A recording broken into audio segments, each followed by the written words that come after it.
Andito na naman tayo sa panibagong episode ng Rating Mga Tosino!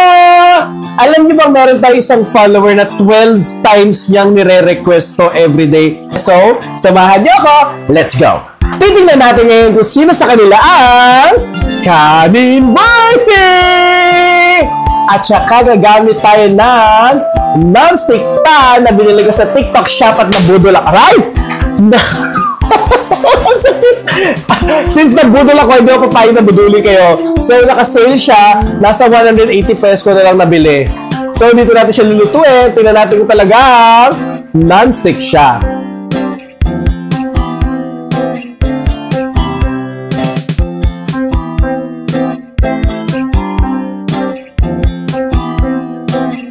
Ayun, alam niyo yung mga binibentang mga walk-walk dun sa mga nagla-live?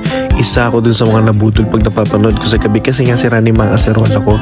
Nakakatuwa kasi dalawa yung binili ko tapos pinapalitan ko lang yan. Ang daling tanggalin ng burnt sugar from the tocino. Kahit yung sponge lang na malambot, kahit hindi yung pinakamatigas sa Scotch-Brite yung gagamitin mo, kaya-kaya niya tanggalin ang palitan. If sa TikTok ka nanonood, check the Yellow Basket. If sa Facebook naman, visit my TikTok page and visit the Yellow Basket. Doon ko siya nabili. Discounted na siya.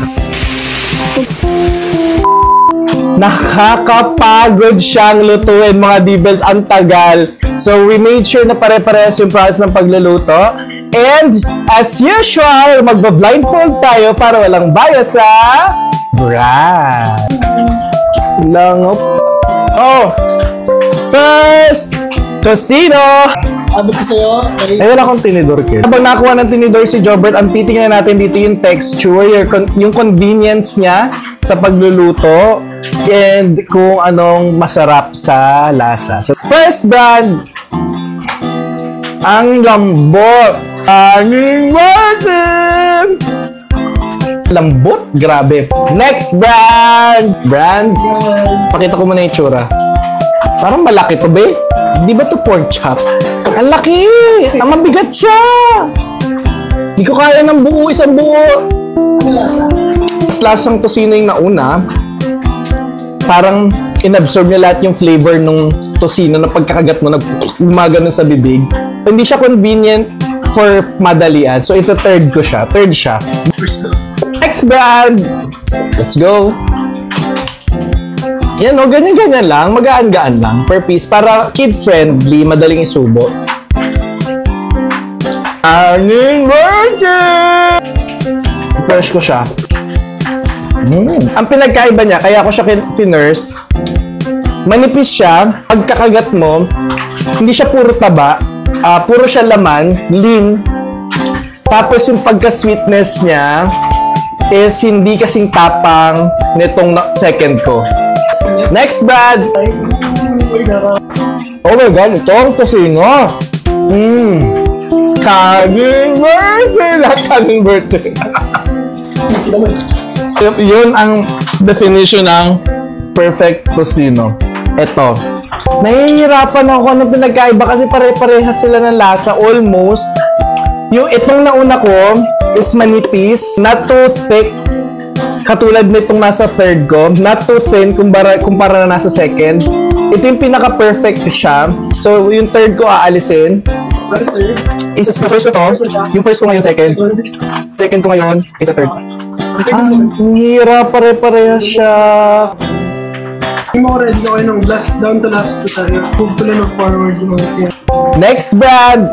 Alam mo, Jobert, itong pinakamahirap sa akin na ni-rate. Hindi ko ma-identify kung ano yung pinagkaiba. Parang kalasa niya yung second ko. Masirup sila parehas. Ito kasi hindi masyado yung first eh. Third na siya. Third. Siya sa third. Last brand. Huli na.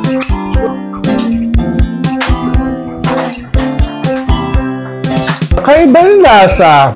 Bago sa panlasa ko to. The rest is parang pare-parehas. Ito, may alat siya. Masarap! Kanin Worthy! Alalaki, lean, tapos may fat ng, alam mo yung perfect ratio siya ng fat at saka ng, laman. Then yung sweetness is nasa level 3. Then may alat siya at the same time. Hindi siya nakakaumay. Katulad ng mga nauna. No-brainer, 1. A few moments later, 2 hours later, 1 eternity later. Reveal na? Okay, reveal time! Tingnan natin kung sino ang first.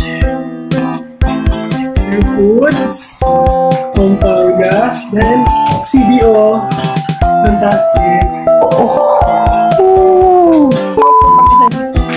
Natalo ng Pure Foods tong ano? Dalawang OG ko. Promise, kung ito yung parang umami, hindi ako nagbibiro, masarap siya. Titikman ko ng kita ko, ha. Meron siyang alat aftertaste compared sa dalawa ito na sobrang tamis. So, ang ating third place ay CDO Fantastic! Second place ay Pampanga's Best! First place, congratulations! Pure Foods! Nasa'yo ang Corona! So yun lang! Sana nag-enjoy kayo sa video at nakatulong sa inyo lalo sa pag-grocery and sana parating masarap ang ulam nyo kahit hindi tayo! Ayaman!